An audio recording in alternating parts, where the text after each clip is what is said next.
the Union of the Indiana Commission for Higher Education.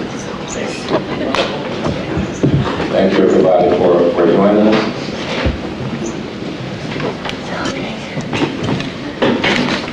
Ivy Tech has been so gracious to us as usual. President Snyder, thank you very much, and everyone else who's a part of the Ivy Tech team. We appreciate your kind and gracious support. Much was absolutely delightful.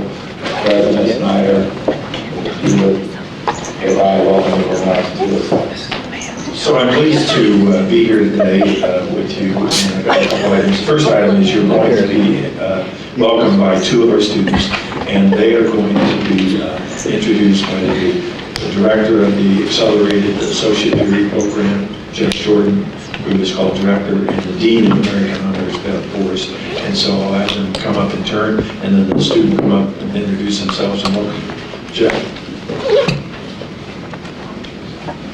Hello everyone. Again, I'm Jeff Jordan. I'm the director of ASAP here in Central Indiana. First, again, welcome to Ivy Tech. Wanted to say big thanks to the commission, first and foremost. You guys are so instrumental in ASAP, and the pilot of ASAP was started 5 years ago here in town. And the program's growing. Students are getting their degrees in less than a year's time. It's an 11-month track that they have in ASAP. It's a cohorted model, so they take all their classes as a team. And I've got a student here, Cicely Mays, that I'll bring up in just a second. She has a couple of words to say. You know, a snapshot of some of the students that we're serving. But quick note about ASAP, I mentioned it's growing. It's now across the state. So from South Bend to Evansville, in 16 different locations, students can get their degree as fast as 11 months. There's two pieces of good news for Central Indiana. We are expanding to the Greencastle campus out west, and we'll start a new cohort there this summer. And as we look forward to what is ASAP and how can this grow and change to meet the needs of the community, I'm excited to say that we're going to be powering an adult version of ASAP starting next fall, thanks to a generous grant from the Chase Foundation. So it'll be more workforce-oriented rather than transfer-focused, as is the current program. But again, we're excited to see where that new project can take us. So with that, I'll introduce Cicely Mays, and she's a current ASAP student, and she'll be graduating this May with her degree in liberal arts. This is to you. Good evening, ladies and gentlemen. I want to thank you all, welcome you all for being here, speaking to students like me. The ASAP program has been very fulfilling for me and somewhat of a blessing in disguise. My high school journey was both a struggle, but also because of programs like this, it was also very worth it. This program gave me a second chance to become a STAR student again, because my high school transition from high school to college was very rough. And I am very happy to be here. You know, everyone such as John and Ashley and the other directors, they reached out to me and they provided support that I needed for college more than I ever expected. And here I've gotten so many opportunities. I've met a lot of great young peers who are in situations such as myself. And I also participated in many things like meeting under very wonderful people like you and many volunteering opportunities. I've gotten more other opportunities handed to me than I've ever thought I would ever get in my life. And I couldn't be any grateful to be in this position because anything could have happened. This means a lot to my family, and it definitely means a lot to me. And I want to thank you all. Thank you.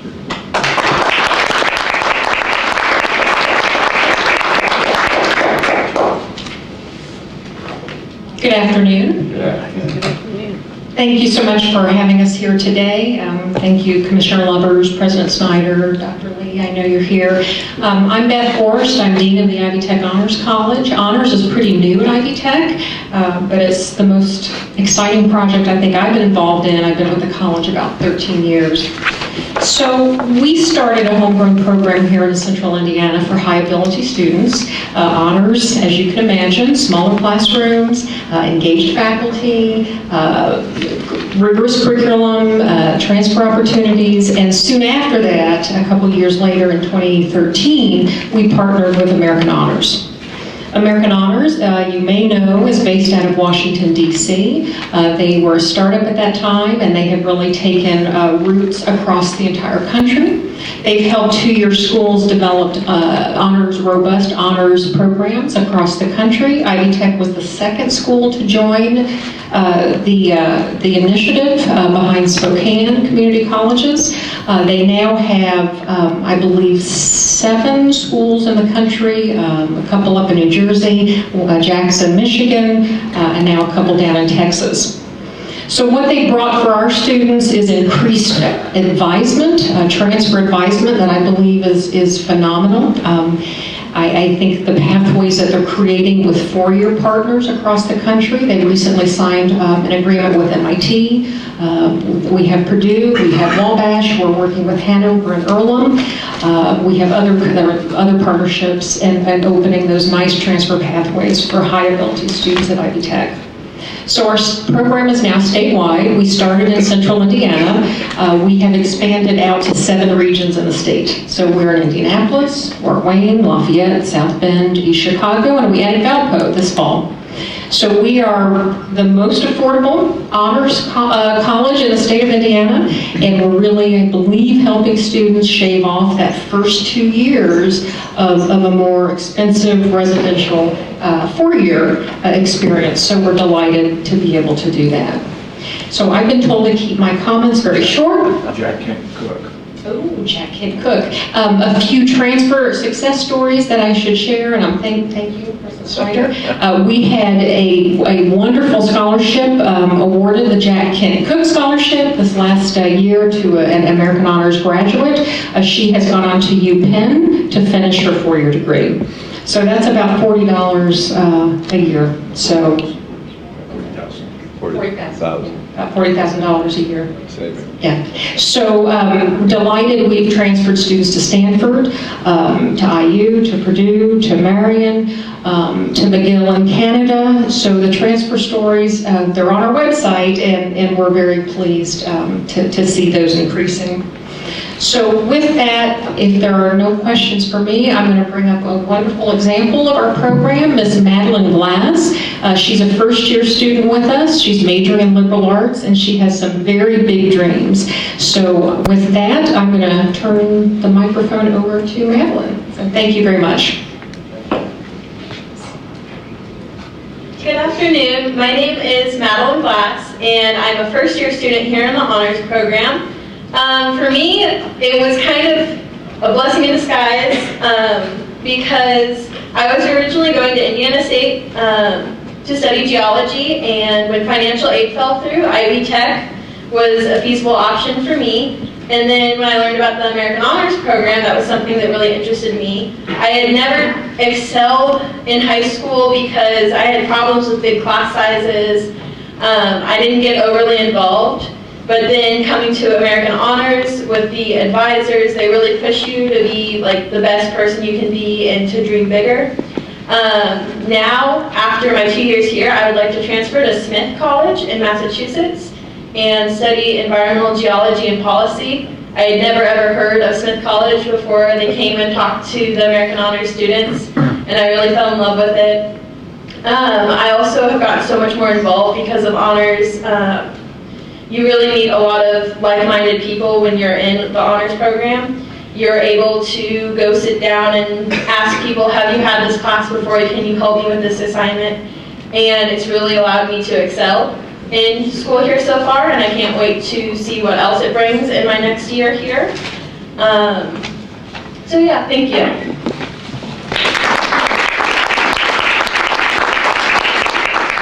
So I'll close that part by saying Smith College actually came to our campus to recruit for this student body, which is a big step. Last announcement, and that is today is Jeff Turb's last official CHE meeting, and I'm going to stand to be recognized.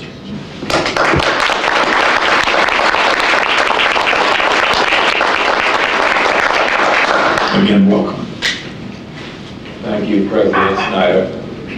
Jeff, on behalf of the Commission, thank you for your service to Ivy Tech and to the state of Indiana. We appreciate it. I say, if you want to touch my heart and give me a surprise Christmas gift, just have a CLD participant, Center for Leadership Development graduate come and present. So Cicely Mays, thank you very much. That's good stuff. Nice to see you.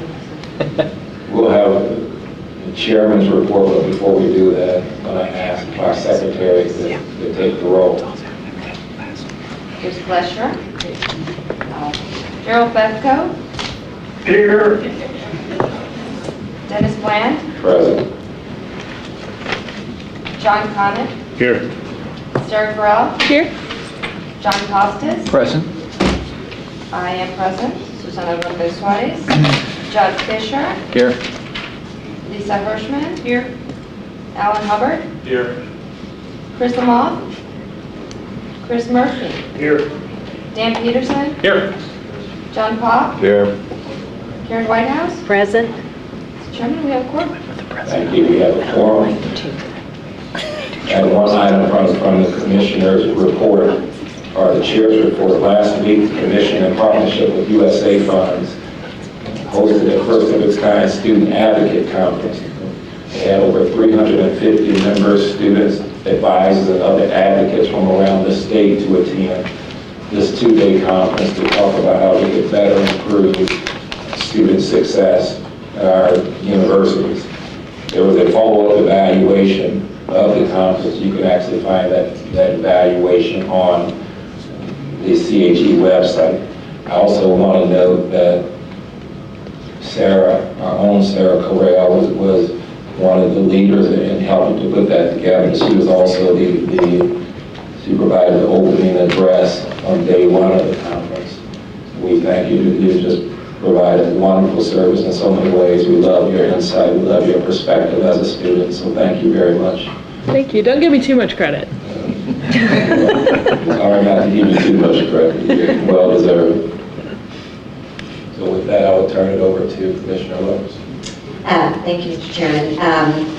So it's, we're approaching the end of the year and we're concluding a lot of our projects at the commission right now. We spent a lot of time with you this morning talking about a number of those, including our preparation for the 2016 legislative session.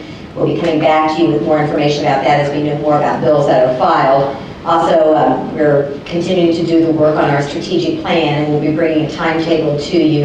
At this point, we're looking about arranging the release of the strategic plan around the same time as we do the State of Higher Education Address and Weldon Conference. But we have several deadlines between now and then that we'll be working to meet. I want to build a little bit on the chairman's comment about the Student Advocates Conference. One, thank him for his participation as well. Sarah was the lead for the first day of the two-day conference, and Dennis was the lead for the second day of that conference. It was sort of divided between the first day looking at the work that we do more for students who are going straight from high school into college or the younger adult. The second day we focused our efforts on our returning complete and the older adult as well, and the need to actually get more of them to succeed.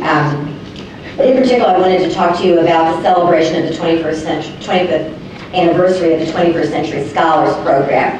We had a celebration of that at the conclusion of the first day, just a wonderful event. We honored 25 successful alums of the program. We honored 10 organizations or schools that have really focused on the 21st Century Scholars Program. And then we gave the Founders Award to Stan Jones, my predecessor at the commission, who actually was in the General Assembly at that point and was the lead architect on the design of the 21st Century Scholars Program. And also the second Founders Award was given to former Governor, former U.S. Senator Evan Bayh, who was obviously in the governor's office at that point and worked together with Stan to really conceive of this program, which is a nationally touted program now. We have over 30,000 graduates as 21st Century Scholars who are now starting to give back to the program as well. And if you look at the efforts that have been a part of the higher education agenda in the last couple decades, we have to put the 21st Century Scholars Program right at the top of that list. Earlier this month, I had the opportunity as one of 20 board members to attend a meeting of the National Council for State Authorization Reciprocity Agreements. We lovingly refer to as NC-SARA.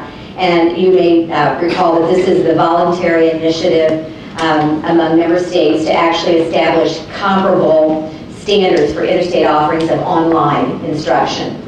Indiana was the first state to enter this compact in February of 2014, and in less than 2 years there are now 36 states and 528 institutions that are participating in NC-SARA.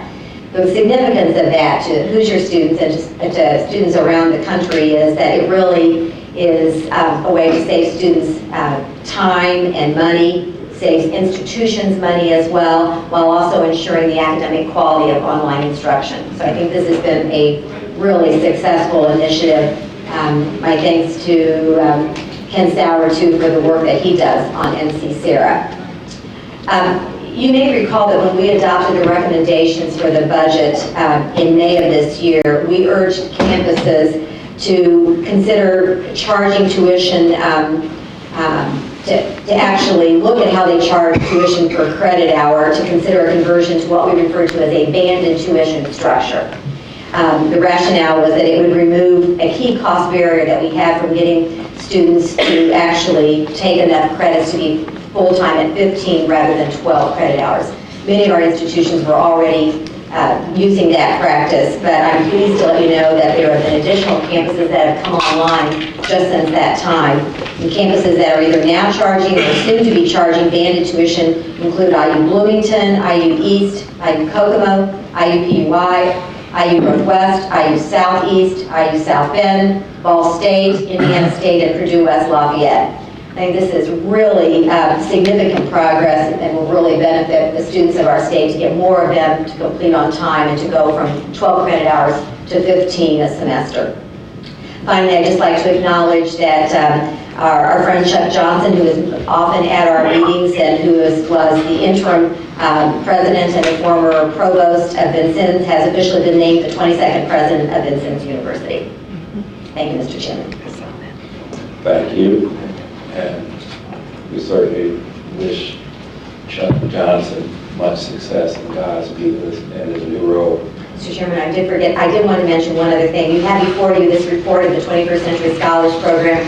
Really great data included in here. My thanks to the members of the staff. We put together both from a content and a design standpoint, just a really first-class report.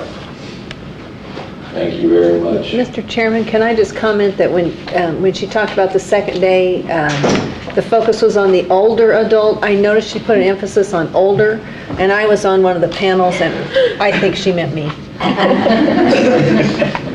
Well, I have to say that our fellow commission member, Karen Whitehouse, she was delightful, funny, compelling, and was a great representative of students who follow through, no matter what the age, to complete their goal.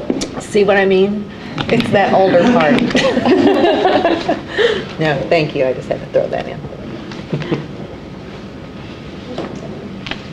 With that, you all on page 1 of our agenda booklet, we have our October minutes. I have a motion to approve. So moved. Second. There's a motion and a second.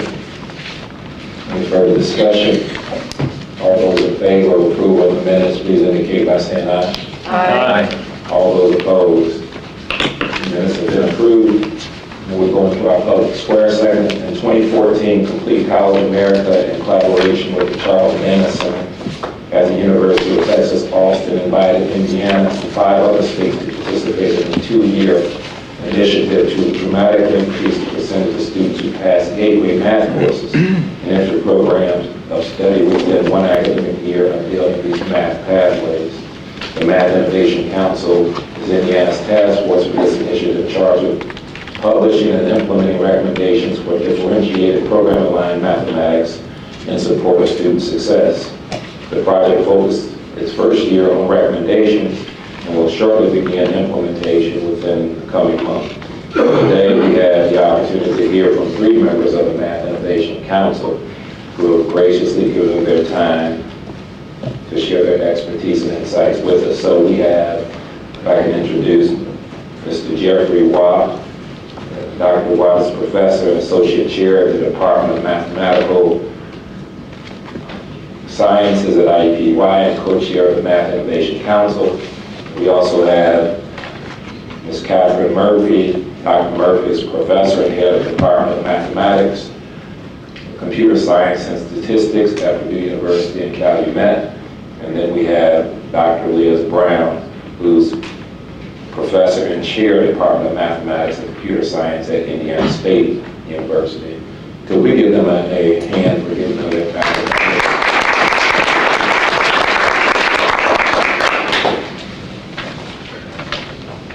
Mr. Chairman, I'll be moderating this panel, and just to, you've already described the project, I'd only add that there were 6 states that were involved in the project. In addition to Indiana, we had in the Midwest, Ohio, and Missouri, and then there were 3 western states that were involved, Nevada, Colorado, and Montana.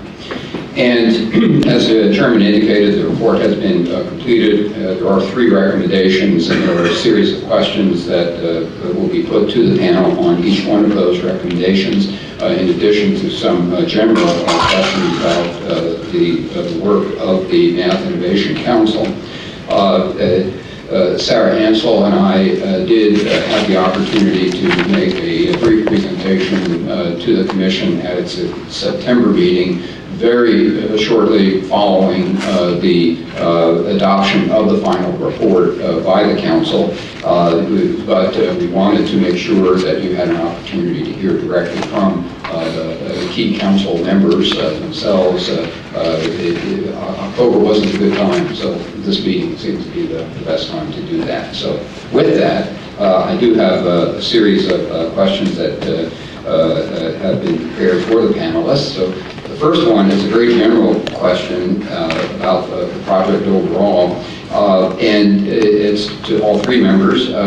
Basically, in your view, why is there a need for math innovation? I'll start. First of all, thank you for the opportunity to speak before you today about this important initiative. I think historically, we've seen a small percentage of students that went on to higher ed, and they were on a college-bound track, and they studied their algebra, and they went to a course called college algebra, and they went to college, and they struggled with that course. And some people had to take it over again, but if they really wanted to pursue higher ed, they somehow found a way to get through that, or they left higher ed. Now, in the last decade or so, we've seen a higher percentage of kids coming through the system that need to go on to higher education and take the benefits of that. And there's more degrees out there now. So this traditional track of going Algebra 1 and 2 in high school, which is part of the Core 40, and then, going on to college now, I'll pick up college algebra, and then I'll make a decision on, am I staying in the sciences or going to the arts or going to one of these other professional degrees. With the masses, ends up now being more of a filter than ever before, saying, we are preventing you from going on to your chosen path or your major or what you like to do. And so, quoting a phrase from NSF from probably 2 decades ago, we want math to be more of a pump and not a filter in the pipeline through higher education. And so a lot of math departments and programs have always known college algebra has had a very high DFW rate. But with more and more students, this impacts just raw numbers of students in a great way. And so I think it's time for us to really sit back and think and say, well, what out of that college algebra course do specifically non-STEM majors need? And actually, we don't have good answers for what's in that course. I memorize a quadratic formula. And someone on the street someday, an employer is going to say, recite the quadratic formula. And so it's basically a skills course. And STEM majors need that to go on to calculus. And that's where they're going to be doing their problem solving and the other things we think math gives you, quantitative reasoning gives you.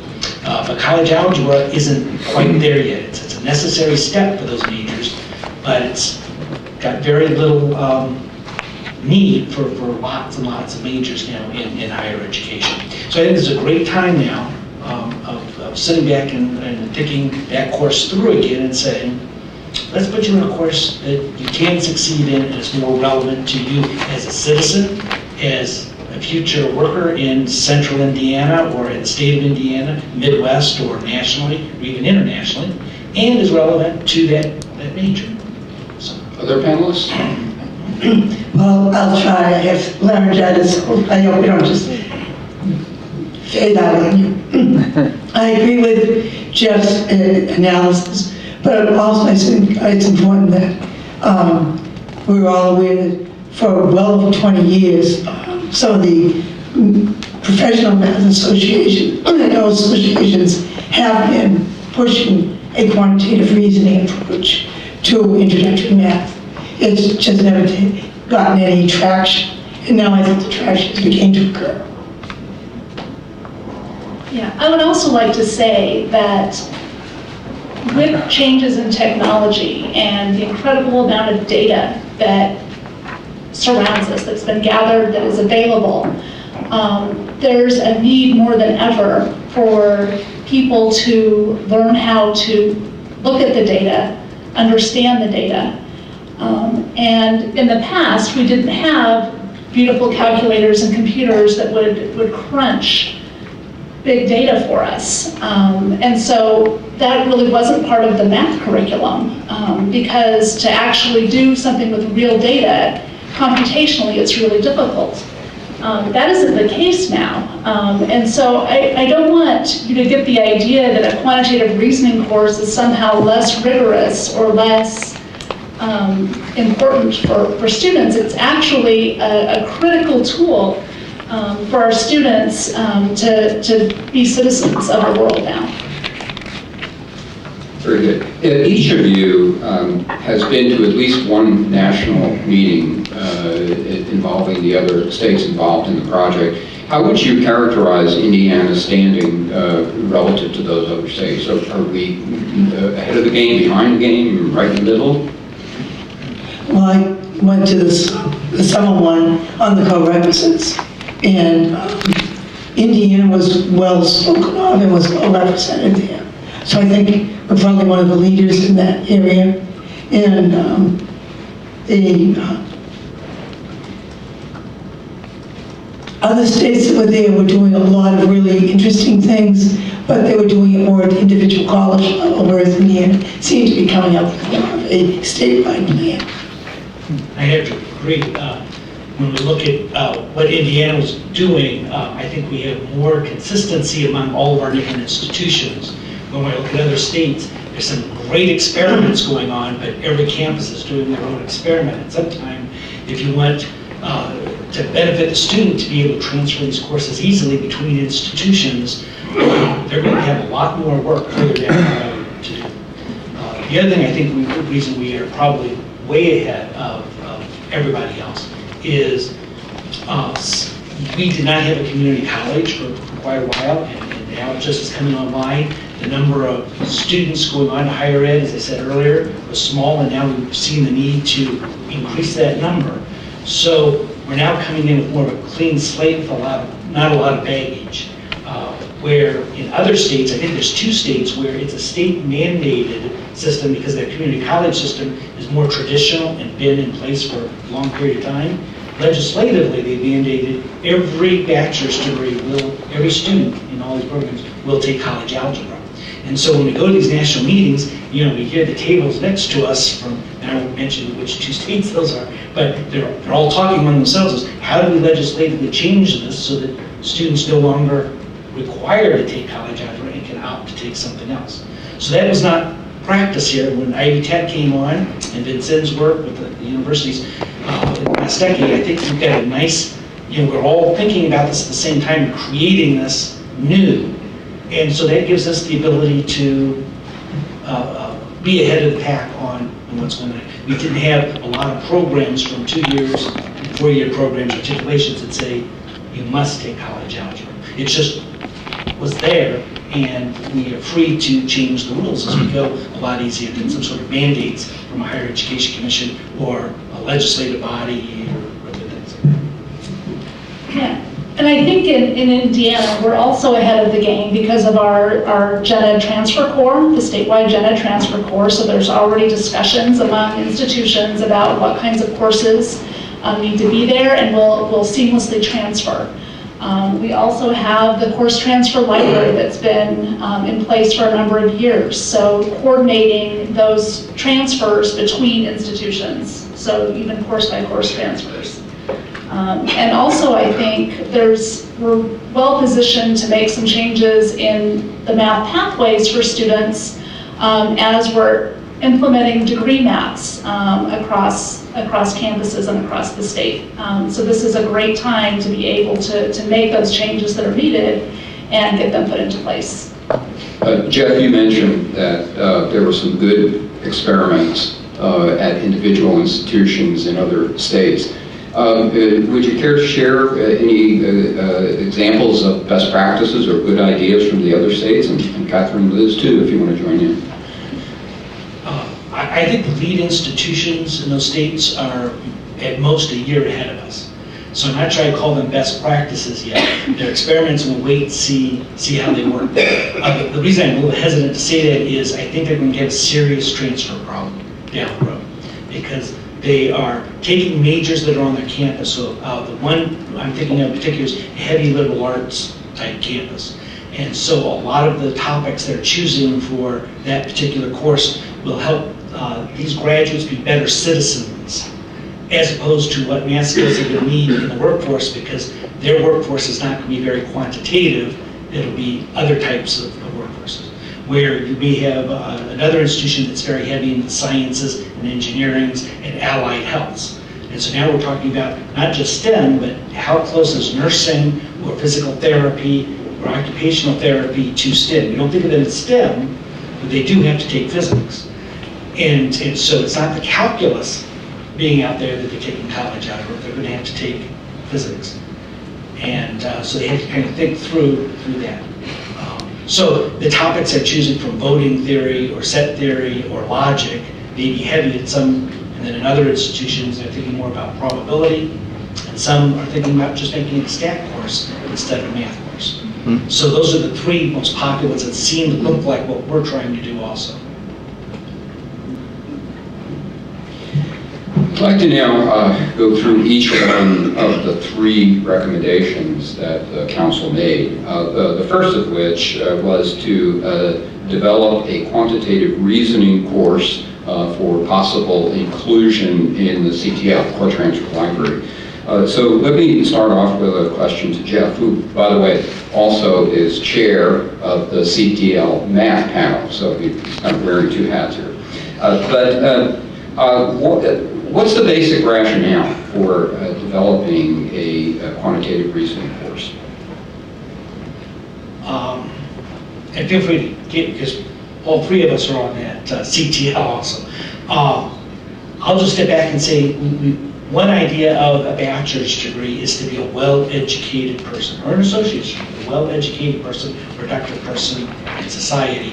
And when you think about it, just to be alive and to live in society, that's to be a risk. We hear that in the news all the time. And so we then make a lot of decisions about what risk is out there. Do we want to take that risk? Do we want to change some behaviors? Or what type of risk can we not change a behavior, genetic sort of things? I'm just predisposed to a particular condition, or gun rights, or voting theory, or you pick the topic, right? So I think everyone needs to have a good sense when we think about quantitative reasoning about statistics, about probability, what it means to be a risk, and how do I choose to accept that, change that? Is it a serious problem? Is it not a problem?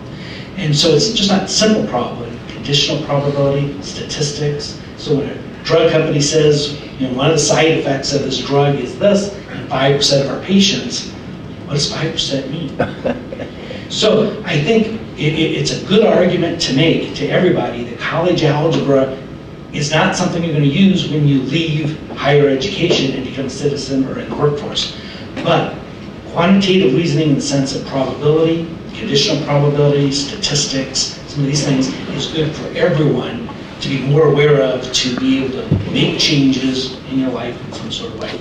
So I think that's kind of the rationale is that besides what pathway you're in, and it could be a nurse or allied health, or going to be an English major, but there's some topics in there that are just universal to everyone. When you leave education completely, these are some ideas, thoughts, big ideas, skills that you should be able to handle when you read the newspaper or watch the television.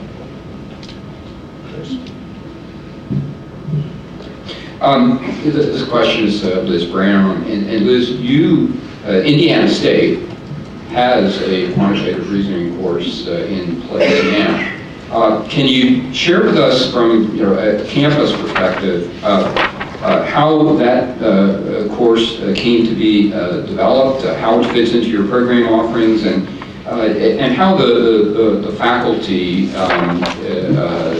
how they received the idea of offering such a course? Was it well received? Did you a lot of convincing that had to go on, or what?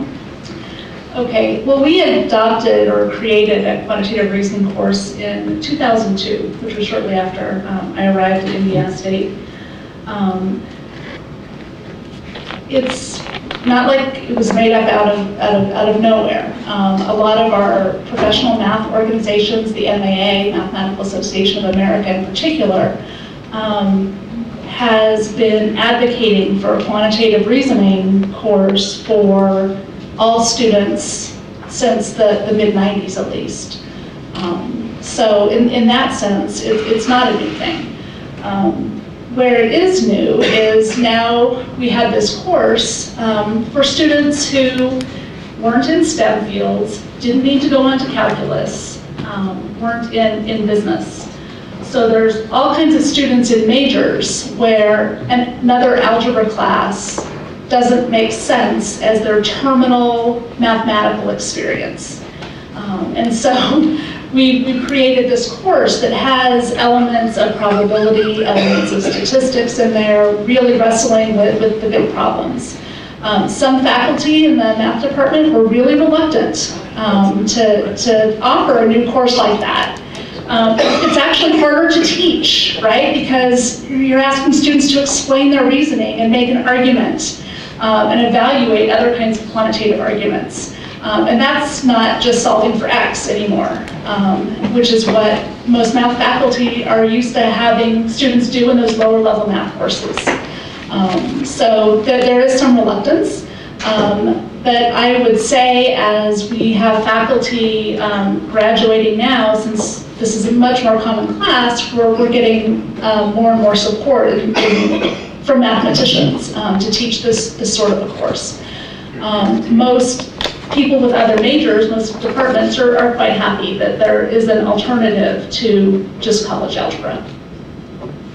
And that's a single 3-hour course, I assume? Yes, it's a single 3-hour course.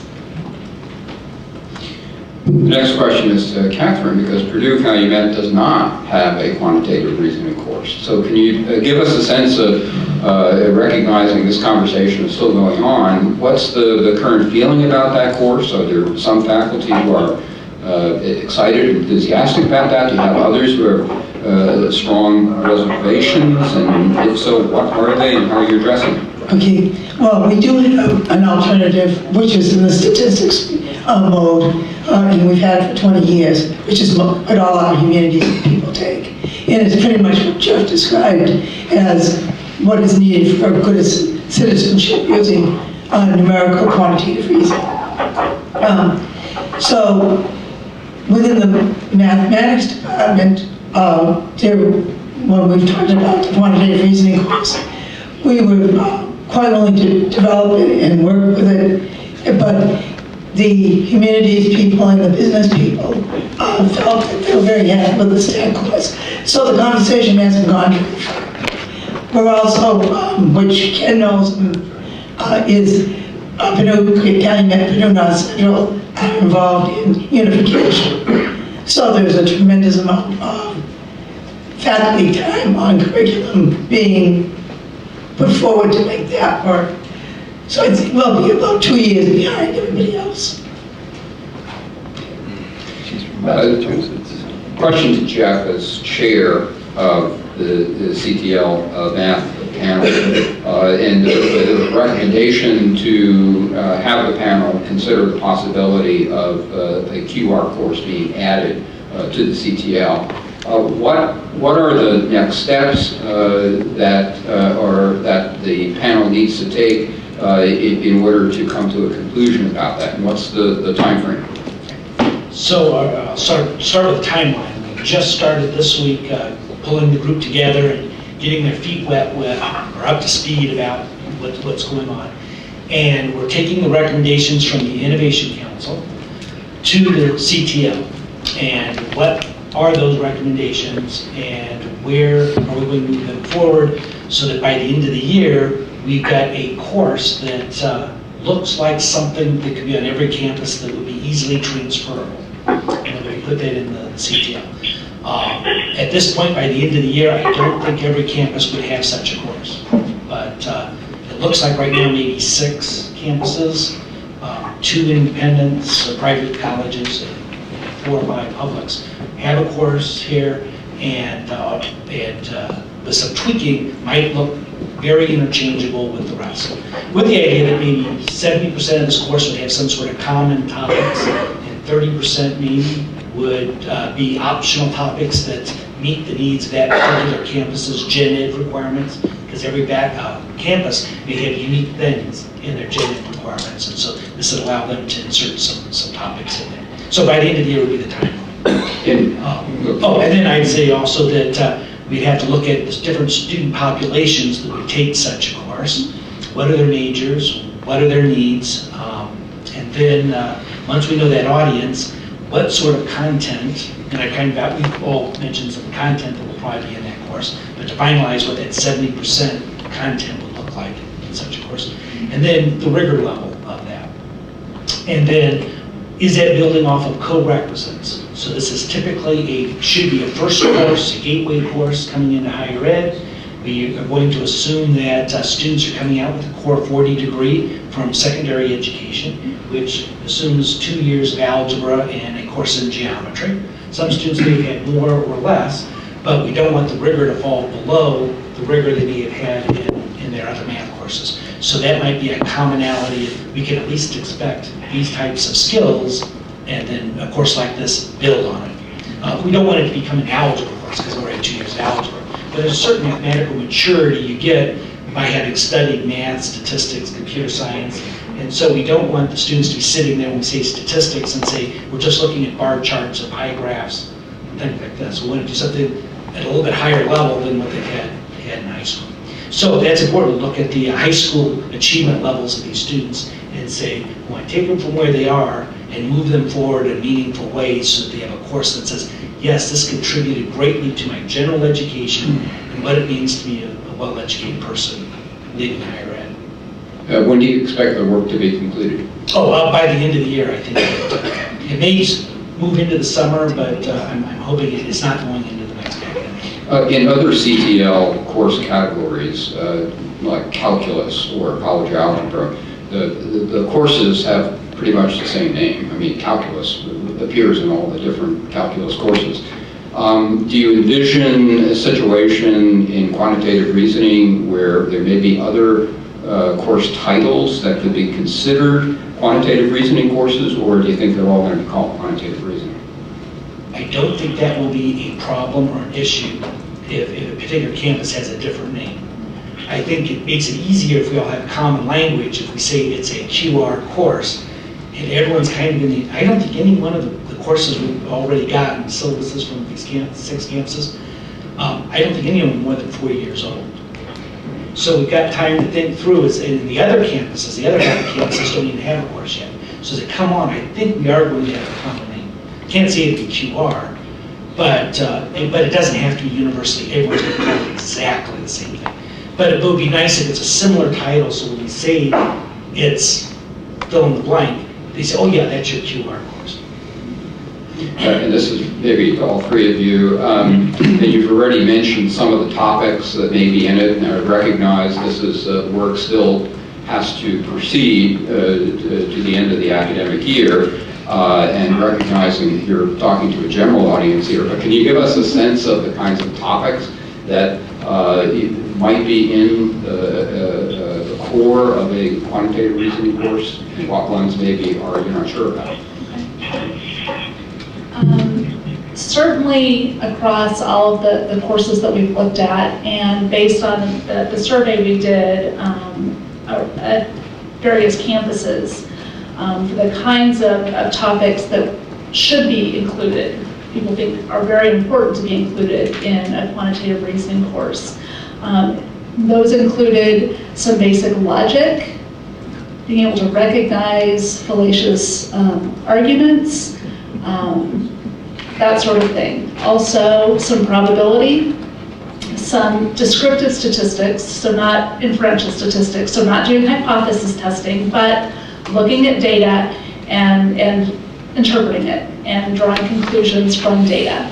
Others that seemed to be, and a lot of them were some financial mathematics, so looking at things like compound interest and seeing how that works.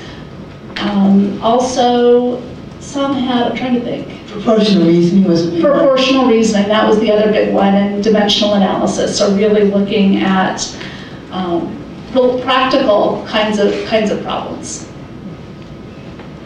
And on top of that, I'd add one that this was probably counting, what we call combinatorics, to be able to do the probability. How do we find out how many different ways can you make a locker combination, or how many different license plates can be constructed with so many digits.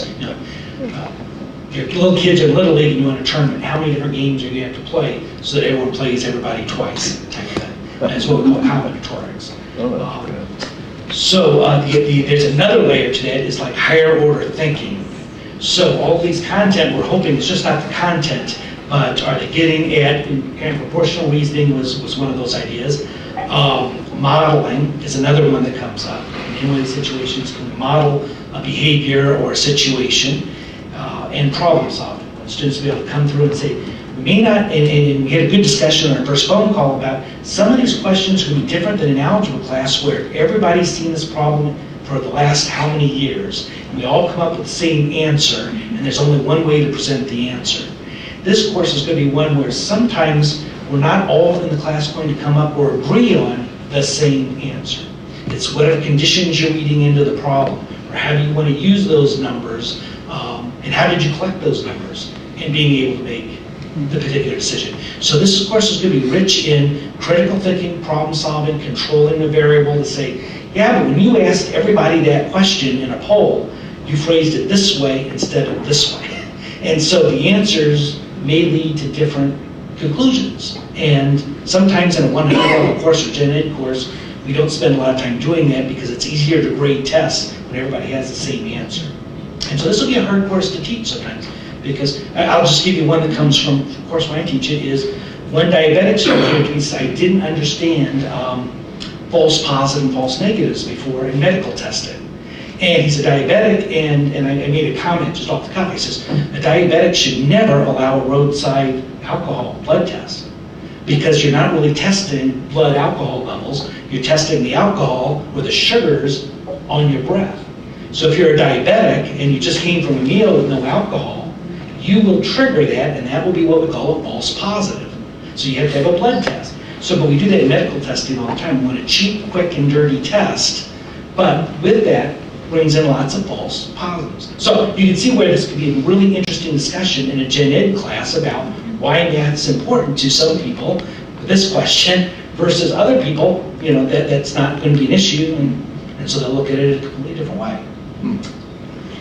We've been talking a lot about quantitative reasoning, which had to do with the first recommendation of the council. There were two other recommendations, the second of which was to align meta majors with appropriate gateway math courses. And the Math Innovation Council conducted a very extensive survey that looked at all math courses. So again, we've been talking about one here, quantitative reasoning, but the council did a very comprehensive review of all more math courses that were offered so that they could be aligned with meta majors. And I know Liz and Catherine especially were involved in that work. Can you describe that survey in a little more detail, and what were the basic results of that survey and the conclusions you came to about alignment? Okay, the survey was actually done professionally through the IR departments of all of the universities, so that we were getting consistent numbers. And we had a huge amount of data. For a long time, we didn't even know how to package it, so we were getting information out of it. But the results, when we finally went it down to what was really useful for us in terms of working towards quantitative reasoning or alternative to algebra question, was that the college algebra course had the highest DWF of any entry-level course. And this was pretty consistent from year to year.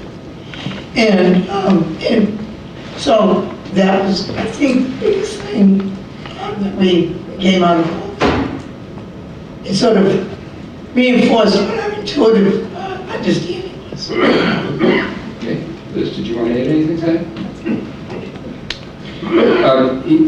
You know, it's very clear that advising is critical and that having gateway courses aligned with meta majors will provide really important guidance to students as to the kinds of math courses that they ought to take. But I know, Jeff, in some of these conversations, you also indicated that for at least some students, it's important that they keep their options open. Can you elaborate a little bit on what you meant by that and how that fits into the meta majors and alignment with gateway courses?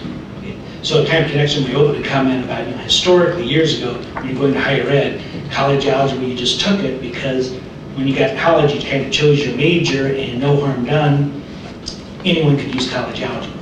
I think a big issue for advising students in high school is, maybe you finished Core 40, I don't continue taking math my junior, senior year, and I know we're now looking at trying to get students to do math all 4 years.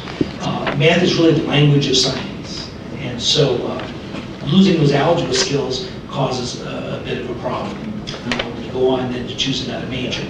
So if a student says, wow, I'm definitely going to be an engineer, I want to be a mathematician, I want to be a computer science, I want to be physics, okay? These are all disciplines where you know they're going to be very math intensive. Algebra is going to be the language of those fields. So you just go right on from second year algebra to third year algebra to trigonometry, then on to calculus and on. Then you're going to have other majors that say, I know I don't want to be a computer science, mathematician, engineer, geek type person, right? I want to do something different in the humanities or liberal arts, or I'm not sure, but I definitely know I'm not going that route. Then they get to higher education and they may have taken a QR course and they're exploratory and then begin saying, I've got the people's skills to maybe do allied health or occupational therapy or some of these other things that you don't need calculus for. It's not in the curriculum at all. But as I mentioned earlier, physics would be. And so now it's been a long time since they did any algebra, but they're going to have college algebra to be able to do a physics course that's required by accreditation for physical therapy. And so sometimes we have some of these fields that we don't think of as STEM fields, but they're very close to it, and students don't know that. So I think it's important that we bring advising in the high schools and counseling, and even math teachers, to realize when you say you don't want to be a STEM major, but are these other fields, and so I think this is where the pathways come in, certain pathways are close enough that maybe college algebra is still an important course to have for you because it's the right skills course. But if you're choosing these pathways or these majors, you're much better served by this. But how do you communicate to them? But once you go down this path, it's hard to jump back to another path. And we have this in math all the time. We have a critical shortage of math teachers right now. Even at the college level, high school, we're all aware of that. It's a national problem. And so we have a lot of adults coming back. We're talking about returning adult students and say, I now would like to go into education. I want a career change now or whatever. And at 40 years old, let's say, I'm going to become a math teacher. Well, almost there, it's almost impossible to do because there is so much prerequisite work, an entire, 40 hours of mathematics courses, of which calculus is the first course of that 40 hours. And college algebra is the prerequisite to it, it almost becomes insurmountable.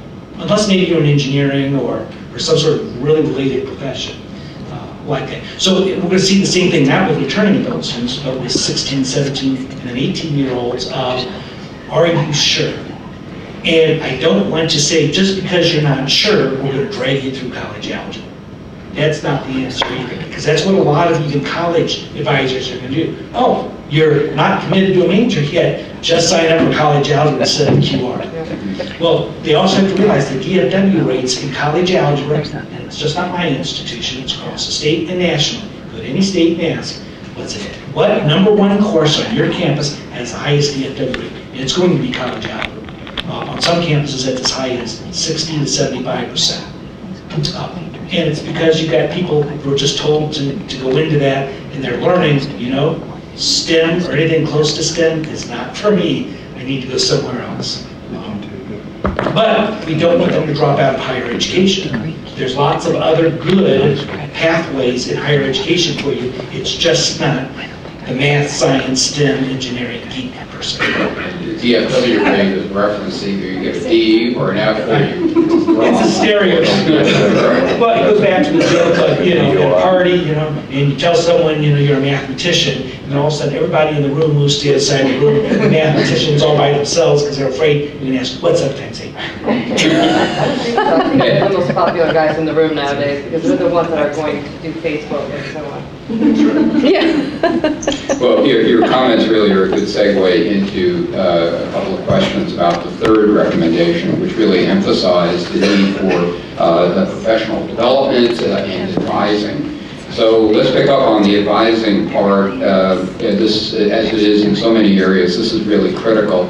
But with respect to academic advisors, and let's say both in college as well as high school, how well prepared are the advisors, and what are the kind of gaps that exist, and how do we try to fill those? Well, I think the advisors are still back in the day of everyone's taking college algebra if you're going to college. This is the path for everybody.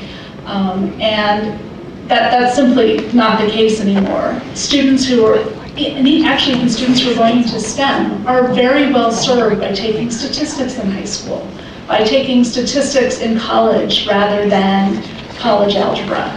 I would say that any student who hasn't declared or doesn't show any interest in a major for which they need college algebra should take quantitative reasoning, because the vast majority of them are not going to do that. We're doing students a big disservice by placing so many in college algebra when they're not going to need it for their major, and we have such high DWF rates in those courses. It's heartbreaking to look at those results and to know that that can really derail so many students and keep them from moving on in higher education. So I will tell you, if you accidentally or they change their mind later, sent someone to do a quantitative reasoning course that then has to go on the math track, that quantitative reasoning course was still really good for them.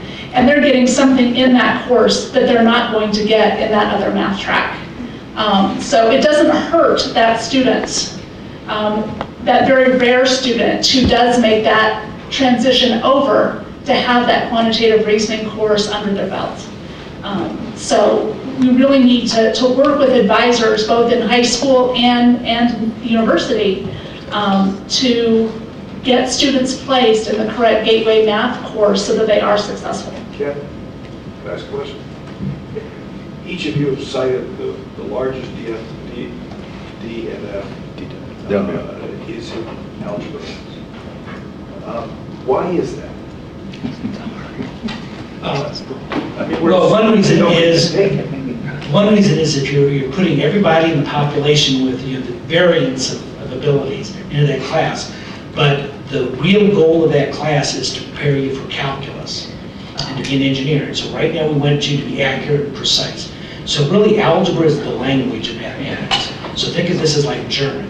First year German, second year German, you're now in third year German. And if you hate the German language, and now you're doing very high level German, it becomes very difficult. Why do you hate the German language at this point? I mean, my question is, Or German anxiety, what we call math anxiety, but it maybe not be hatred, it's just sometimes we have things that we have not been doing well in, and we begin pushing here and build an anxiety towards it. Also, hate's probably the wrong word for it. But if you're not enjoying the class. There's an assumption that people are capable of doing it, and a lot of it seems to me that, at least watching among my 6 kids and now my 13 grandchildren, myself included, I had a lot to do with the teachers they had going along, and if they got somebody who really was fun and turned them on the numbers, it became easy for them. But if it was drudgery throughout, they did hate it. They didn't hate German. But how do we deal with the more seminal issue, and that is to get them to love numbers and want to understand numbers, and then the language of math is algebra, but they ought to be understanding the language. There's lots of different perspectives on that. One is the transition from elementary school, middle school to high school. A lot of students, in a lot of good national surveys, are shown that students lose interest in both science and mathematics as they move into middle school. And that it's very difficult to bring them back into liking that in high school. Some reports push it more as an adolescent type thing. One of it is teachers in elementary school that's usually a subject they're not as good at as they are in reading and history. A lot of older studies have always shown that typically an elementary school teacher teaches math after lunch, which is the worst time to teach any subject pedagogically, right? And the times they usually is the best time for students to learn. It's usually reading, history, and writing, things like that. And then teachers, elementary school teachers have been trained pretty well in the last 15 years not to promote math anxiety. But that means to say, well, I can't do it either, or it's okay to not be able to balance your checkbook. Right? So we've got them to stop making that statement, but there's still a lot of nonverbal communication that sometimes is put in there. But do you have other comments about other reasons? I do think a lot of it does stem from the mathematics education that they get in elementary, in middle school, and in high school. I will also say that there's something about college algebra is mostly just doing some skills, right? You're solving these complex equations, you're graphing functions, so that's actually a little more interesting. But there isn't a connection really. I mean, an explicit connection with those kind of isolated skills in some way, and what problem solving in the real world. To really develop the mathematics you need to do that kind of problem solving, that's just a small stepping stone. And so that's one reason that makes it not a good final course for students to take. If that's the last thing that they experienced in mathematics, that isn't really what mathematics is all about, right? It's really about modeling and solving these problems. And again, they're better served with a course where that is the focus, not with a course that's just to get them ready for calculus where they'll start doing that modeling. Oh, Chris, my experience being on the school board 16 years, I've found that many of the elementary school teachers don't like math. Right. Yeah. And so they'll get to the fractions or decimals or percentages, and they sort of slough over and say, well, you'll get that next year. And so the kids get pushed on, and they miss some of the basics at that 3rd and 4th grade because some of those elementary teachers just don't like it. And then when you get to high school, I mentioned this earlier, there's a terrible shortage of math teachers right now. I had a very hard time even staffing 15 of my last, I offer 80 sections of math at IUPUI. Week before classes start, there's still 10, 15. It's every day I get one more. And sometimes I'm just picking teachers I'm saying, these aren't the most dynamic teachers. This isn't one I would really like it. But they're competent enough to put in front of the classroom. So in high school, you have to ask yourself, we're asking students to take more math in high school every year, more courses by more students, etc.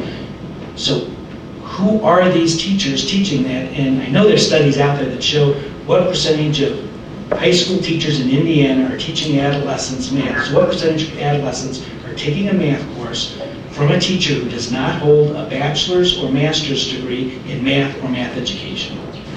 And when you pull someone from another discipline, sometimes it may be great to pull a business person in and they can really give you some great ideas, but more often than not, they don't know where this is going. You're getting someone that doesn't know a fourth-year language, teaching first-year language. Okay, I can count to 100 in German, but I really can't sit down and read, Grimm's fairy tales or whatever in foreign language. I'm not there yet.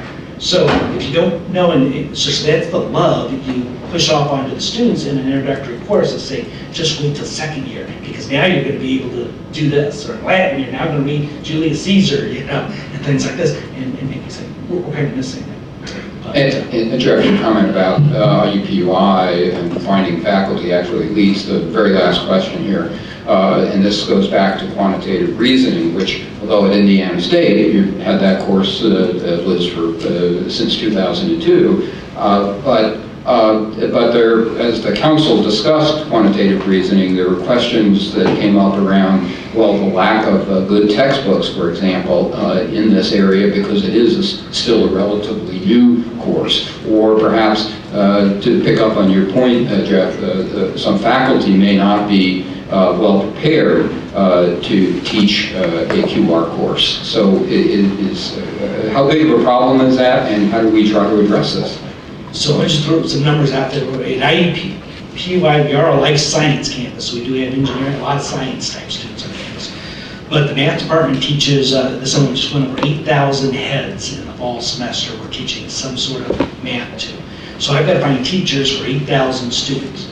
Now, if I've got a really good dynamic teacher, and I think I'm in that group, okay, I take on 200 calculus students at a time. Okay, but when I'm thinking about a QR course, I'm thinking that because of what we've already told you about a lot of thinking, this may be a course where we even have students write a position paper using math to explain why they make a particular choice they do. I'm thinking these courses are probably 25 to 45 students per section. So begin thinking about the numbers of students we have in higher ed on any campus and dividing that out. That's a lot of heads. Now, getting to where I think you want to go with this question is, it's a resource issue, we're all chairs, right? So we're looking for those adjuncts. Typical people to be teaching this course may be full-time lecturers, they may be graduate students, they may be adjunct faculty, and in math it's usually good high school teachers. We take the cream of the crop of the local high school teachers and bring them on, because this is a transitional course. It could be taken senior year, freshman year, so they'd be good there. But with the shortage of math teachers, it's hard to pull them in. But the extra complication with QR courses, when someone has a math teaching license for high school, they've been trained on how to teach algebra, how to sequence all the topics, how to evaluate students on it, what the expectations are. Don't pass a student unless they're able to pass the next course. We know the next course is Algebra 2 or Algebra 3 or Algebra, right? So I can pull a good high school teacher, a veteran teacher, as long as the principal says, yeah, that's a good teacher, they've been here for 10 years. It's a pretty safe bet. They can transition over here, right? With a QR course, I just can't grab a teacher who can come in and teach an algebra. Any one of those teachers should be able to teach algebra, geometry, trig, calculus, right like that. They're not going to be able to do that with a QR course. They're going to have to be trained. So there's a lot of professional development. In a course like this, it's going to be small numbers per section. IUPUI has a particular problem is we are just out of classrooms. And so I can't find small classrooms. So are we about to create a big problem? In terms of resources, yes, yeah. I think some of it may be solved by pulling them out of college algebra courses, so the enrollment's going to come down. So a good department chair is going to have at least that much play to be able to say, I've got a couple classrooms and a couple teachers. But if those were high school teachers, they've never taught QR. Well, one other thing that helps with the resource issues is that if we have lower DWF rates, we don't have to have as many of the college algebra classes, right? Because we get students in there that are taking it for the second and the third or the fourth time. And that uses resources, right, that could be devoted to they'd be much better served in the quantitative reasoning course. They'd get something out of it that they can use later on, and that frees up seats in college algebra. Because what we get are students who get advised into it, even though their major doesn't require it. They don't pass it, and then they're advised to retake it so they can replace the grade or get that higher GPA, and it's just this horrible cycle for them, really. And they'd be, I mean, it is a resource problem at the university, and so some of that, this additional, focus of resources into quantitative reasoning will alleviate the problems that we have in college algebra. Is there something like the Solomon Khan Academy and the stuff he's been doing with math? Are there programs like that that will help with quantitative reasoning?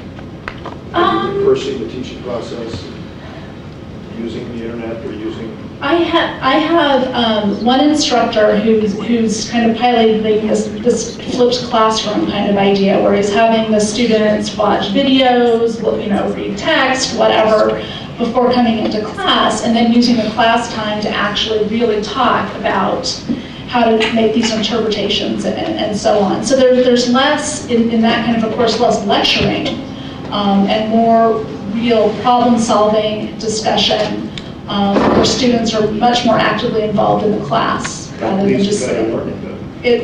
I believe it does. We have time for one question from other commission members. If any commission member has a question, yes, Susanna. I want to go back to the QR course that we were discussing at the front end of this, and I wrote this down because we left it somewhere else. The credits that one earns, obviously this is something that is fairly new, but I'm wondering about the transferability of this. If somebody takes a QR course, has it been discussed or thought through of how they can transfer with those credits into another institution and have that recognized as math? Yeah, so the work now is moving to the math CTL panel. And once that committee decides what this course looks like, and the campuses tweak it to fit, which we've done with all the other 100 level courses, it goes into the CTL table, then it is automatically transferable among all the institutions. And I suspect most campuses are going to build this into their gen ed, so that if they complete the gen ed component on one campus, that whole package is transferable.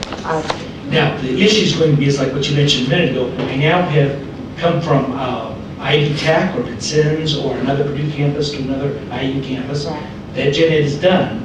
But then we say, oh, now you want to be an engineering major, an allied health.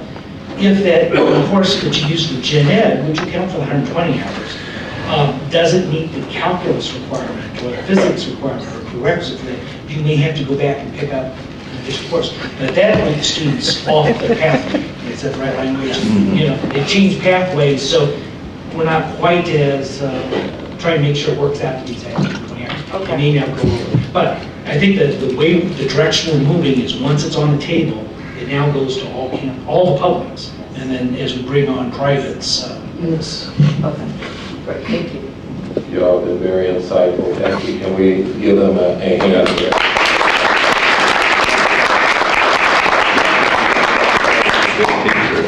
Thank you very much, Drs. Brown and Murray. CTL. Excellent. CTL. In fact, as we continue to have discussions about higher education at a national scale, we have the opportunity to also hear from Sarah Pingle, policy analyst from the Education Commission for the states. She has a presentation on how Indiana policies compare nationally. Sarah, thank you for joining us. Thank you very much, Chairman, and thanks to Commissioner Lubbers as well for the invitation. I'm glad to be here today to talk to you a little bit about the great work going on in Indiana in terms of post-secondary policy. I'm pretty sure that on my flight yesterday in from Denver, everybody was coming for some type of racing conference, PRI or something of the sort. I'm going to try to race through, not to strain that metaphor too much, about 15 different policy areas pretty quickly here, because I want to leave a lot of time for your questions. I know often when you're asked to serve in roles like this, you may have questions about how other states do the work that you're all charged with doing every day, and I'm happy to be here as a resource to do that. Just very quickly, I'm going to start out by covering a little bit about who Education Commission of the States is, what we do, the constituents that we serve. And then I'm going to dig into some of our recent reports and how Indiana really stacks up across a few different policy areas. At Education Commission of the States, we believe in the power of learning from other experiences across other states. And so we provide unbiased advice to policymakers, policy leaders, research and reports to help support them in the development of thoughtful education policy. We're a member of education policy teams in all 50 states. We work with policy leaders and policymakers from early learning all the way through post-secondary. To do that, we've issued reports like the 2 reports that I'll discuss today. We provide research across, within states and across states, national research on policies across the states. We convene state policy leaders multiple times per year, and we provide unbiased counsel, either over the phone or in meetings such as this, or in memos about policy options, draft policy, different things of that nature. So that's just pretty briefly who we are and the organization that I'm representing today. Quick roadmap on what we're going to do today. The first report that I'm going to talk about is our Blueprint for College Readiness. And this report is pretty lengthy. It's about 200 pages long. So I did not provide copies for each of you today, but I'm definitely happy to get those electronic copies out to you as that interest is there. I'm going to talk a little bit about how the state of Indiana and other peer states in the Midwest region and nationally stack up in that report. I'll talk a little bit about our work on state financial aid. That report is much shorter, so you do have a copy of that report. And I'm also going to talk and touch a little bit on 2015 legislative activity across the states related to higher education and where we may see legislative interest moving forward into 2016. So this first report, the Blueprint for College Readiness, was really formed in response to the issue of the pipeline, in response to issues with the pipeline from high school into college. So we know that there are about over 3 million students that graduate high school every year, and far fewer than that actually matriculated to post-secondary education. We're actually usually about 1 million students short nationally every year. So we really wanted to focus on this pipeline and the ways that students could really be guided through it easier, better, and at higher rates. So to begin to answer some of these questions about how policy can support students through that pathway, we convened a group of experts last year from ECS, from the Dana Center at UT Austin, Complete College America, Education First, some other organizations, to come up with this list of 10 policy areas that are really right for students, or for states to grow in to support students through this pathway. What are these promising policy components and where do the states stack up in terms of meeting them? Before I get into the data, I just want to give a few different caveats about the way that we conducted this research that are important to frame out the way that we'll all understand it moving forward. To do this research, we really privileged a specific origin of state policy, and that's state legislation. So we know that many important things happen through the rules and the regs process across the states, especially in New England states, for example. But what we capture in the blueprint is really what happens at the state legislative level. We only give states a yes or a no evaluation, so states that may be partway down the path to implementation or partway down the path to policy passage would receive a no in our analysis, even though they've made some progress. We also don't make an assessment within this report of any of these policies linking to student outcomes in any way. So these have been identified by the group of stakeholders that we convened as promising practices, but we don't make explicit links within the report to actual student outcomes at this time. Why? In many states, the data collection processes are very different across the 50 states. It's hard to do. In some states, the types of policies that are explored in the blueprint haven't been in place for a long enough time to thoroughly evaluate them. So there's a few different reasons why we didn't do that in this first stage of the work. In subsequent stages of the work, this is a multi-year project, we may get to a place where we're able to do more of that. The policies that we analyze in the blueprint are organized around 3 different anchors. The first are high school policies, the second are post-secondary policies, and the third are bridge policies that go in between. Whoa. Within high school policies, we looked at college and career readiness standards. Are they in place? What do they look like across the states? How are those college and career readiness standards assessed? What kinds of assessments are used across the states? Graduation requirements from high school and the linkages of those graduation requirements to post-secondary admission policy. and accountability. So how are high schools held accountable for college and career readiness standards and assessments and the rates that are produced in their schools?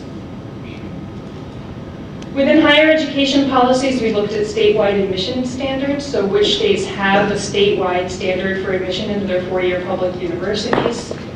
Remedial and placement policies, which states have those in place, how are they assessed moving forward, and how do students participate within them. We looked at transfer and articulation. Do states have a common transferable lower general ed core? Are states using things like common course numbering or credit by assessment in order to help students transfer and articulate between institutions? And again, an accountability. So how are institutions held accountable either through a performance funding model or other means for producing these types of outcomes? May I ask, what is the benefit of statewide admission standards if you have mission differentiation and different kinds of institutions have different, why would a statewide admission standard be preferable? So we looked at statewide admission standards only for four-year public institutions, so certainly there would be different, between the two-year sector, different things like that, there could be different admission standards. But also between 4 years. Right. So there are states, and Indiana may not be one of them, right? So every state has its own particular state context that they have to respond to with their own policies. But having some sort of statewide articulation of some type of standard, institutions could certainly go above that standard if they wanted to, but they couldn't go below it. Help students to know what they need to do to be college ready was the thinking behind that policy. So if a student knows, if I get a 19 on the ACT, I could get into XYZ institution as early as possible within their process. That information, having that information earlier could be helpful for that student. I agree with you with that in terms of letting the students know that, knowing that everybody, no matter what four-year institution you went to, that you would necessarily have the same SAT or ACT score as a matter of, it seems like that would be a very unusual one to use as a measure of a measure. I understand the transfer and articulation, and I would even understand admission transparency if you were trying to make sure that students know by institution what kinds of requirements. A statewide admission standard, I think, is a little suspect. Okay, yeah, and that's totally fine. I mean, when we convened this group of constituents to craft this list of college readiness policies, I mean, that was the thinking of that group. And so, and certainly, no. And certainly, I mean, as I mentioned, there are different state contexts where different things make sense or don't make sense. There are far fewer states that received a yes for statewide admission standards, and there could be good reasons for that. We once said that we wanted to have a standard for, a minimum standard for getting into higher education, period, because we wanted to hold K through 12 responsible for getting the student to that point.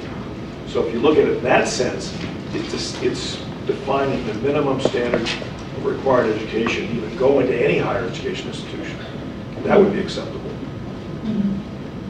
Is that the way you all intended, or the way they intended? Yeah, I think that what Commissioner Lubbers said about having that transparency there is really what we're looking for. So is there a statewide way for students to look at admission policy and help students to know what to expect in terms of the institution that they would be qualified to attend? I think that's the important part, because back to what you're saying, we couldn't be, our minimum would not be the same minimum for every four-year institution. So if you told students that No, I wouldn't say for every institution. You can't go to any college if you don't achieve this, period. It's a minimum for going to higher education. Then you look at the institutions you may get into if you reach that minimum. Statewide minimum admission standard. Exactly. Yeah, and these could be nuanced standards too. So your standards for your four-year comprehensives could be different than your flagship, for example. So it's just kind of a different way of looking at it. They don't have to be the same standard for every institution. I take it out. Right? it only applies to public institutions, is that right? That's correct. It would only apply to public institutions. Thank you. Thank you.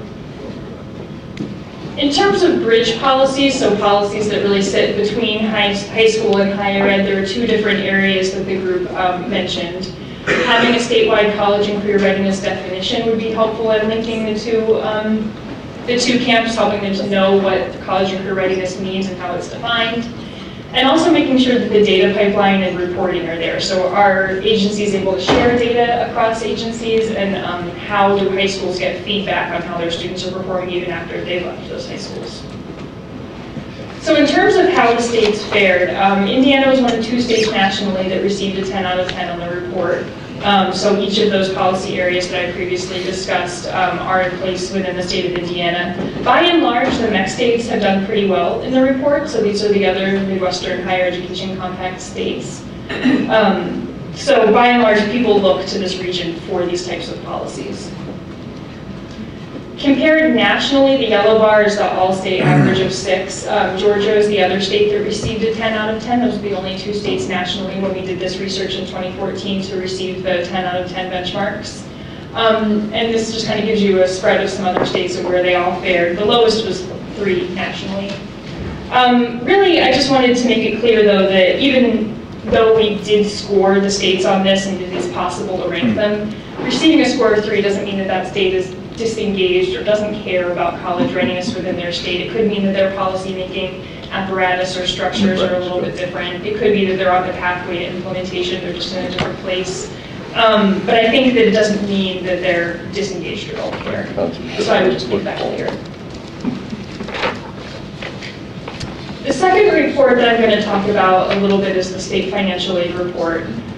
Just to give a sense for what states are doing in terms of financial aid and to put the great work that has been done through HA 1348 into a little bit of a national context. Again, to craft this report, we convened a group of national experts on state financial aid, folks that come from the states, national researchers, Sandy Baum, really great folks around the table to think about if states had to rethink a system of financial aid, what would they do? How would they start over? Would they do it in the same way that we currently have aid programs across the states? The group came up with 4 policy redesign principles. The first is student-centered. So the group believes that policies that are designed around students and their needs have the greatest potential to set students up for success. The second is goal-driven and data-informed.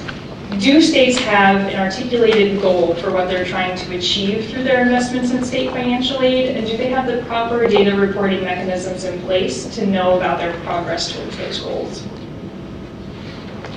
The third is timely and flexible. Do students have access to the aid that they need at a time when they need it? Can they access it whether they're attending year-round or full-time or part-time?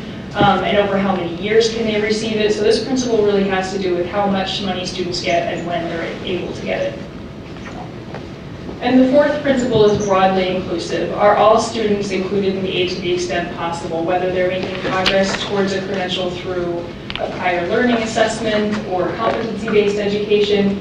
What can states do to really reward all types of progress made towards post-secondary credentials in all states? And just really briefly, I want to hit on this report that was issued by the Commission after the passage of HA 1348. I know you all are probably quite familiar with this report and some of the changes that were made to 21st century scholars and to Franco-Bannon.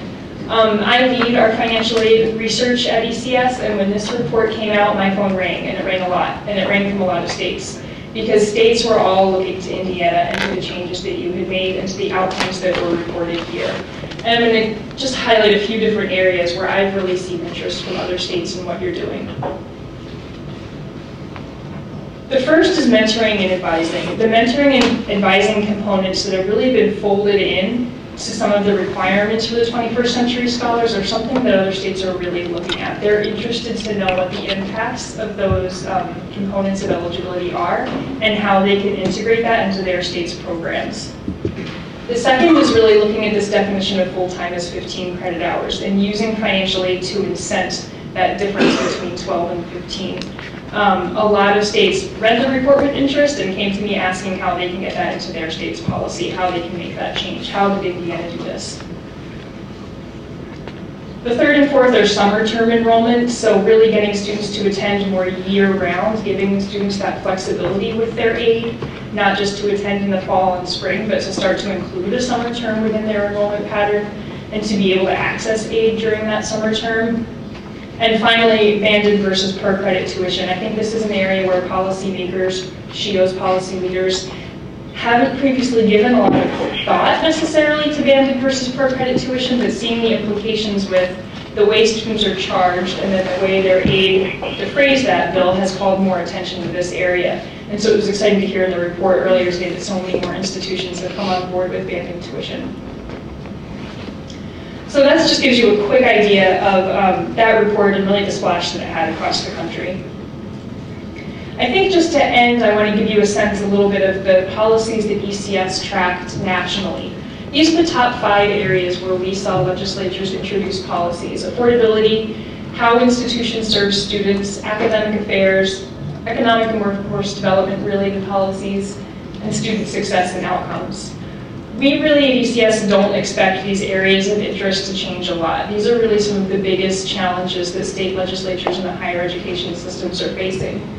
And I think that if I've conveyed anything in this presentation today, I hope it's that you all have done a lot of really great work in each of these areas for the state of Indiana. And states are really looking to Indiana across college readiness policy and financial aid policy for promising policy innovations and for ideas for their own states. And I think that's really a testament to your hard work as a commission to serve students within the state of Indiana. But it's also a responsibility, and it's a responsibility to be cognizant of how your state is framing post-secondary policy both within your borders and beyond your borders. And this should really influence how we report your policy outcomes and your possible policy shortcomings. So specifically what I want to leave you with are just some thoughts to think about moving forward into the future. How policy outcomes are assessed within the state is important. How those are rigorously assessed is important, especially if you want to draw causal claims, like the changes to your financial aid program on retention, for example. If you want to make those types of causal claims, as we heard in our pathways discussion earlier, there are different types of methods that are going to be useful for doing that beyond description and descriptive statistics.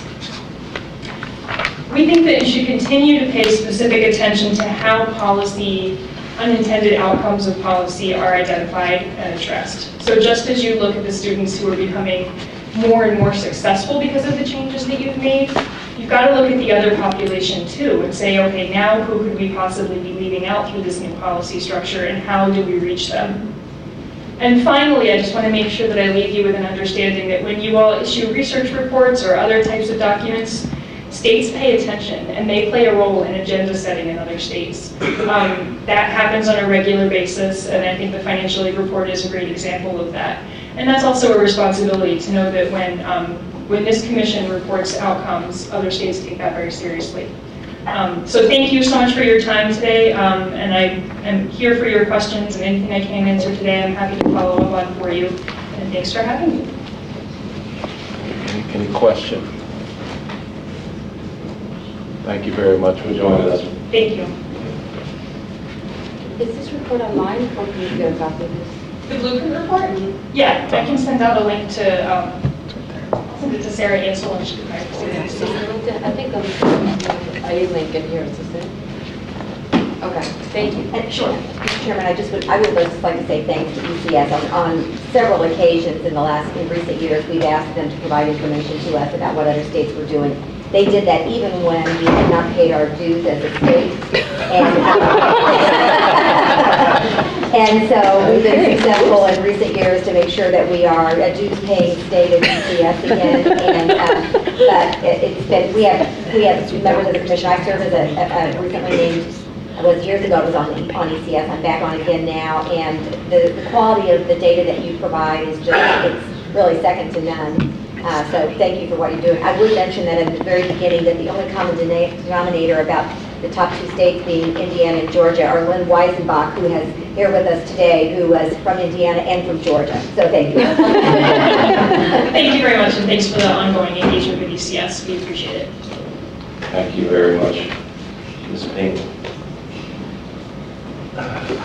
Now you all, the 2015 budget bill instructed the commission to evaluate the programs offered by Ivy Tech. Commissioner Lubbers will introduce this voting item.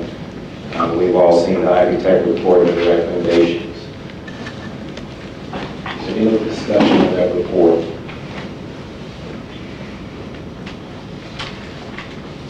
Can I have a motion to adopt? So moved. The motion and a second. All those in favor indicate by saying aye. Aye. All those opposed? And that resolution includes the 20. That's actually next. We'll be done. So then the recommendation, it has been approved. So So again, thank you to everyone on the commission staff for your work. Thank you very much to Ivy Tech, everyone there. I'm not going to make extensive comments. I think we had a great discussion this morning, so I think it's not necessary. I would just mention to you the document that's before you, what they're saying. We have quotes from state legislator, Chamber of Commerce, and several people here talking about the important direction that this report sets for Ivy Tech. And so when we will have a release that goes out today as well about this, but now the work will continue going forward. And I appreciate the very, very detailed attention that members of the commission gave to this topic. Thank you. Commission policy has shifted associate degree production to community colleges away from the four-year institutions, as we know. While the commission remains committed to this policy, discussions about the return and complete project have identified a narrow modification to this policy that would be in the interest of students who completed a substantial amount of credit toward a baccalaureate degree at a four-year institution, but now intend to receive an associate degree instead. This resolution is to update commission policy regarding associate degrees for this specific population. You have all seen the proposed resolution. Now, is there any discussion? Mr. Chairman, I believe there's an amendment offered to this resolution. It was brought up that we wanted to make sure that in this, we include that this is our Return and Complete initiative, of which this policy is related to, is sunsets in 2020. So this would indicate a 2020 sunsetting of this policy. So, second. The proposal to amend with this sunsetting in 2020, there's been a motion to approve and a second. All those in favor indicate by saying aye. Aye. All those opposed? It is approved. Now we have two academic degree programs on the agenda for expedited action. They are listed in the agenda booklet beginning on page 27. Is there a motion to approve? Second. There's a motion to approve and a second. All those in favor indicate by saying aye. Aye. All those opposed? They are approved. And then our next agenda item is the Hodge Hall Fellow School of Business Career Services Edition at IU Bloomington. And for that, we're going to have Dr. Tom Morrison, Vice President of Capital Plans and Facilities at Indiana University, to present the item. Hello, Dr. Morrison. Good afternoon, Mr. Chairman. Always a pleasure to be with you. Thank you, sir. Let me propose today for your consideration, in addition to Hodge Hall and the Kelly School of Business on the Bloomington campus, for career services. This is the third phase of a renovation addition to the Kelly School of Business. And I'm proud to say that pending your approval of this item, this will be over approximately $80 million of improvements to the Kelly School plants at Bloomington without $1 of state support. Much of this, as with this project, comes completely from philanthropy, and this is to address the need of the Kelly School to improve career services counseling. The Kelly School is the largest, this year became the largest school within the Indiana University system, and thus is also one of our largest functioning career services operations, and it is one of the best in the country. This addition will be to the north side of the Kelly School. It will create another front door to the building. It is completely funded through philanthropy. It is a $14 million project. And one of the questions that came up in your committee meeting several weeks ago was the cost of the project relative to per square foot cost. And research that a little bit further. It is high, but there are two items that come to bear. One is utility relocation that will happen underneath the site, and the second thing is we have to connect to the existing building, and that will cause us some, that doesn't show up in a square foot cost. It is the connection between the two buildings. And so it is a $14 million addition, completely funded through philanthropy, all for career services, Kelly School of Business on the Bloomington campus. Appreciate any questions you might have. Dr. Morrison, could you talk to us about the need being addressed? One of the things that Indiana University strives for, of course, is what happens with our students once they graduate or as they prepare for graduation and go into the working world. The Kelly School of Business does this better than anybody else we have. And those students start in a career services mode early on in their college careers, not only for what they will do post-graduation, but also what they'll do for summer internships. And so we have a regular parade of businesses that are coming to the campus to interview students. And so we have a whole segment of the existing building that's for that purpose. This will grow that opportunity and create new spaces in this new addition, and we'll repurpose the other part of the building back to classrooms. But you can imagine at any one time, this would be about 35 to 50 interview rooms of representatives of businesses from around the country and internationally that are coming to interview our students, as well as providing opportunities for students to learn everything from resume writing to interview skills and things like that. One of the things that we are taking to heart on the campus is that we've been asked the question, and our trustees have asked the question, well, if we're so good at it in the Kelly School, why don't we carry that model across the campus? And essentially we are, but we can't do it in one location. And so this is just for the 8,000 Kelly students at this location. Thank you. Any other questions or comments from other commissioners? All right, thank you. Mr. Hawkins, you have a staff recommendation. Mr. Chairman, members of the commission, staff reviewed this, the budget and productivity committee reviewed, Commissioner Lubbers also reviewed, staff recommends approval. We have a staff recommendation for approval. All those in favor, indicate by saying aye. Aye. Aye. Oh, I'm sorry. Motion. Second.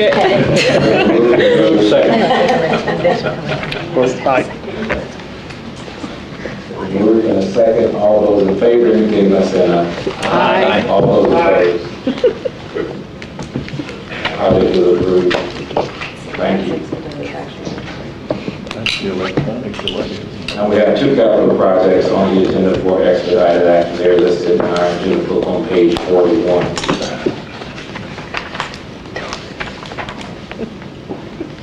Is there a motion to approve? So moved.